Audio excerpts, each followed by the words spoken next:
Hey, welcome back. How y'all doing today? Enjoying your weekend? I know I am. So we've been busy making videos, lawn care videos, right? Uh, what I have forgotten, not necessarily forgotten because I made the video, I just didn't post it, was about our food forest. Man, we've been busy out here in the food forest too.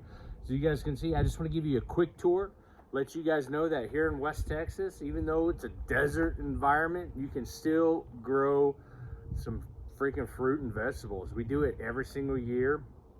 I believe this is my fourth or fifth season of actually growing um, food, tomatoes, peppers, okra. Oh man, we get lots of okra, man. West Texas, they love the okra. I love okra, but this heat really makes that okra take off. So I was gonna give you guys a quick tour of my food forest. I designed this and built it, meaning we excavated all the rocks a few years ago. If I'm not mistaken, it was 2 years ago, where I had all the rock. We brought in a skid loader. We pulled out all the rock, all the crushed to aggregate or the screened aggregate, the crushed stone underneath it. I backfilled with a couple different things, actually. I laid cardboard down first, and then I backfilled with all this mulch, this free mulch that I got from our city collection centers. And I add more to it every single year, but let's just dive into this. As you guys can see, I'm walking towards, this is the side of my property, by the way. From the backyard side access, we've got a peach tree right there. I've got my cherry blossom tree, not yielding any cherries. It's a cherry blossom. I put it there for a specific reason, kind of give it a Japanese garden effect, if you will, here. Then we got our first bed that we ever built. This is a good 48 square foot bed. Obviously you can see the onions. I've got some red onions on this side, and then I've got some Texas short day onions on the far side. And this is actually going to be my raised tomato bed this year. As you guys can see, what I did was I went ahead and put some half-inch conduit here, and I'm going to be utilizing the Florida weave method, which will be something new. And I went ahead and got some flowers in there. That was actually from a perennial seed mix that we threw down 2 years ago. And last year, as you guys can see, we've got some poppies and some various other flowers that are growing in there, and it looks good, and it's keeping up with the microbiology in the soil, you know, keeping root systems constantly growing. These are two new additions here. We went ahead and got some cattle panels here. We got 1, 2, which on that side I've got some pumpkin seeds. Okay, if y'all seen on any of our Instagram posts, what I had last year was, this is my pumpkin bed after we did the garlic. After we harvested the garlic last year, that turned into our raised pumpkin bed, and I had vines. It was madness. It was crazy everywhere, vines all over the place. We ended up with like 12 different pumpkins, but it was awesome. But through crop rotation, you know, we're changing it up a bit. That's now going to become the tomato bed. Tomatoes after pumpkins, you tell me, guys. So we got a second panel here. This is a new addition as well, and I'm actually going to be growing some cantaloupes. So we're going to be creating this pathway, if you will. As you walk through here, you get through this first one, and hopefully we've got some cantaloupes that are hanging down here in good time. Then we got our little it's a Japanese maple. It's the Emperor Japanese maple. It's its second season in the ground, and it survived my other two. It's outlived my other 2 Japanese maples. So inside the food forest, I think that's primarily the reason why it's surviving. And we get hot in West Texas, guys. Triple digit heat. This past year we had 30 plus days of triple digit heat, which is a record for us, but it's irrigated. And I think because of the microbiology with the soil system, it's staying alive compared to my other ones, which I had in other locations that did not make it.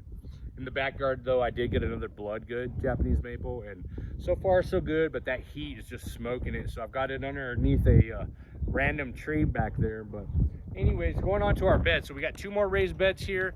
You got some carrots that we overwintered, and we got some more onions. We're going to be growing some watermelons in this bed over here this year. And then I've got some other various seedlings that we direct sowed throughout that bed and this bed here as well.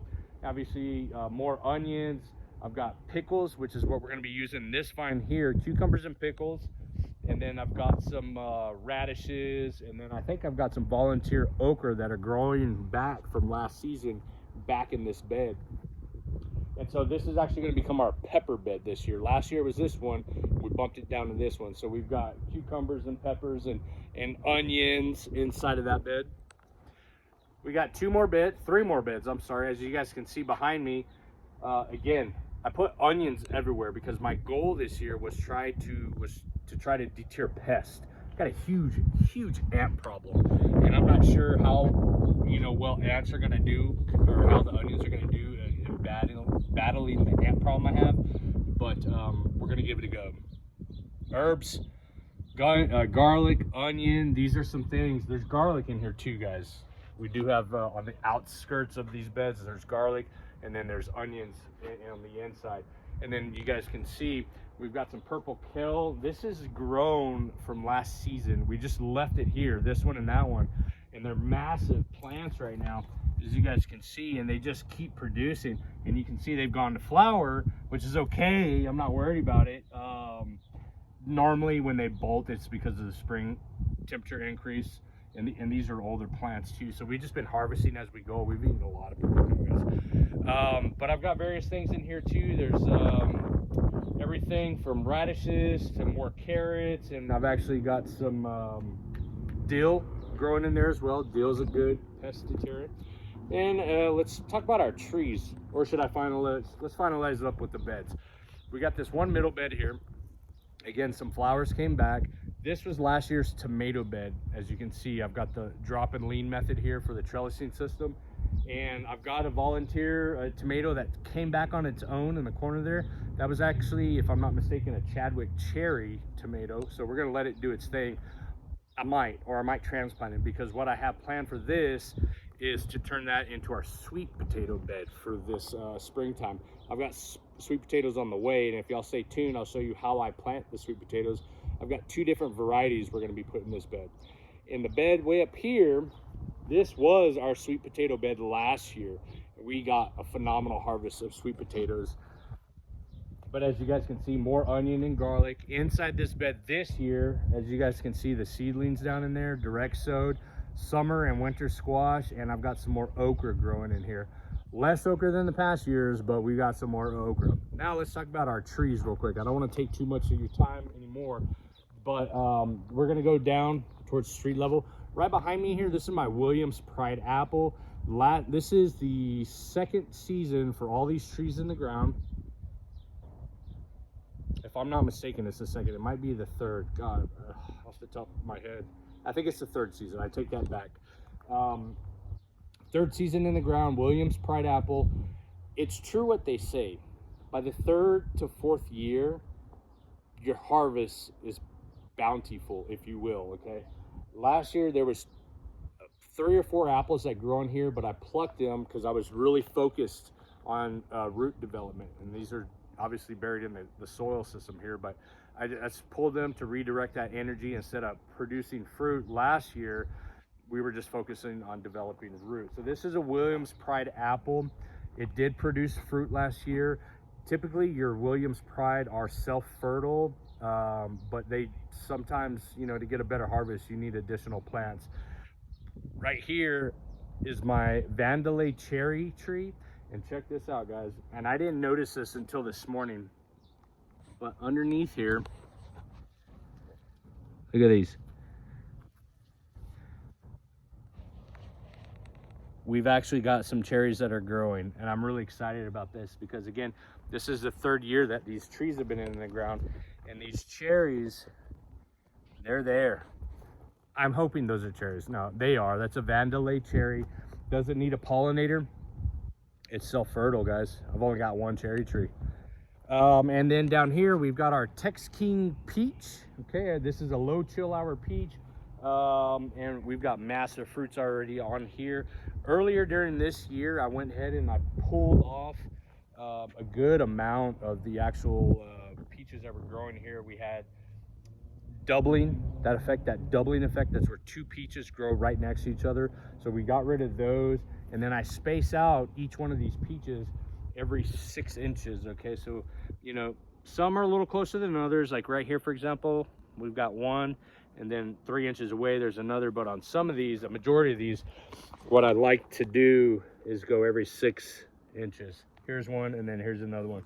That tree is doing great as well. Okay, I'm gonna walk over here real quick. Check that out. It's curbside. It's my side of my property, guys. Food Forest here in West Texas.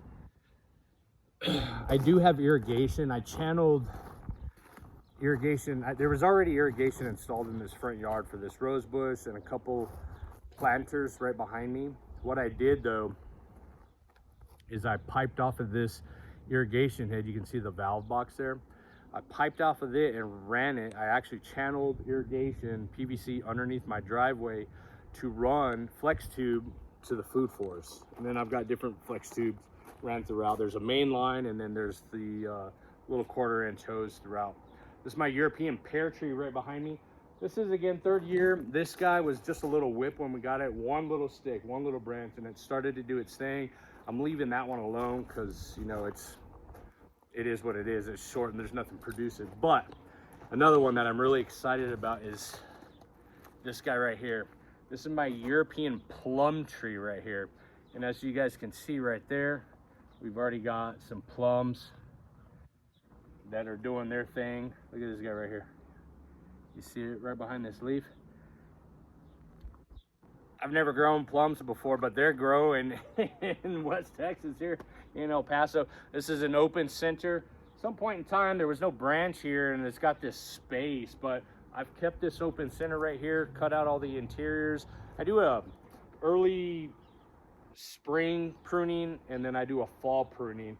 If they get too tall, I'll do a summer pruning, but I really try to leave them alone during the heat of the summer and just let them do their thing. But again, 3rd year, doing its thing. And hopefully we get some plums. I don't think we're gonna get peaches this year, but definitely plums, cherries, peaches, and apples, along with all the other vegetables that we're growing, guys. And then that's my lone survivor right there. That's my artichoke plant that's still kicking. He's the last one out of 5 that made it over the course of the years. But that's it. That's all I wanted to show you, run through this with you guys. You can grow food, your own food, organic food in West Texas in this desert heat. Do I put up shade cloth throughout? No, I do not. Okay, these trees, like my cherry blossom, I'm hoping that, I'm not hoping, it will eventually get big enough to provide some shade. All of my fruit trees, these are semi-dwarfs, okay? Anywhere from 8 to 12 feet is gonna be the maximum height that they grow, or width, okay? And we're growing, I spaced everything out about 4 feet off the rock wall so that we're not intruding any property lines, but I'm really great with my neighbors. I give them some of our harvest all the time. Same thing with my neighbors on the other side, the Tucones. And, you know, we're real friendly that way. But so if you guys decide to do this, check out some of my other videos prior to this to see the method of the madness here in El Paso, where you can grow your very own food. If you got any questions, leave a comment below. All right, guys, so again, that's it for today in regards to the raised garden beds, my food forest, and all of my raised garden beds.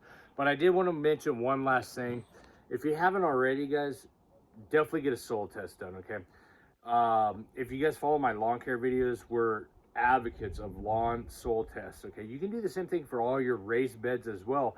In this particular year, I actually went ahead and got a soil test done, and it told me, and I'll show you right here, it tells me all of my deficiencies and my sufficiencies, where I either need to add some nitrogen, potassium, calcium, or not add calcium. In my case, all my beds are freaking high through the roof on calcium, guys. But we're deficient in nitrogen, okay? So then begs the question, which fertilizer do I apply? Because every DIYer out there, everybody that's gonna start a raised bed, or they're doing some sort of gardening, we typically just start throwing down fertilizer, whether it be a blood meal or bone meal or something along those organic lines. Or when we're planting tomatoes, we go ahead and throw some extra calcium into the soil.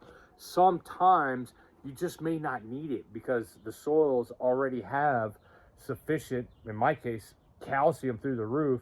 I don't need to add any more calcium. What we need to remember is that through the process of adding, you know, bone meal, for example, or blood meal, for example. Through the process of adding that product into your soil, if your microorganisms aren't feasting on that material and they're not utilizing it, or your plants don't utilize that, you may have an abundance of something which can inhibit the growth of certain plants. So you are out there, we put, you know, vegetables, we put crops in, and we wonder why, for example, we get blossom end rot. Blossom end rot on your tomatoes, for example, typically means we're deficient in calcium and we're getting these brown bottoms on our tomatoes, and we wonder why. So we add more calcium. In reality, in my case, as a prime example, you already may have enough calcium and you're calcium toxic, and you should not apply any more calcium. What you need to do is discover or educate yourself on how the plant can uptake the already readily available nutrients in your soil, so you don't have to add any more product, which is what we're going to be doing this year. And how do I know this? Well, because I do it in lawn care all the time, but primarily we got the soil test done, okay? So what I'm going to be using, and underneath this tarp, is my top secret for 2024. We are not going to add any fertilizers to our raised beds this year. I've already got some tomatoes growing. We did some direct sow seeding, and I did not amend these raised beds whatsoever this year because I wanted to go a season without having to add blood meal, bone meal, a all balanced fertilizer for crop growth. And as you can see, my onions and garlic have already been taking off without any nutrient additives. We've got flowers, we've got carrots, I've got radishes, I've got tomatoes, I got peppers. Everything's already growing, and I haven't done a single application of nutrient applications, any fertilizer. So then begs the question, well, how are you going to get it to grow if you're not adding fertilizer? Well, underneath this tarp is my secret, and you guys are going to have to stay tuned to figure out and discover what it is we're doing besides adding fertilizer to the raised garden beds. Y'all stay tuned. If you have questions, leave a comment below. If you get a soil analysis, feel free to shoot me that soil analysis and I can diagnose it for you, tell you what you need to do in order to properly amend your raised beds or your garden or your lawn so that you have a successful growing season.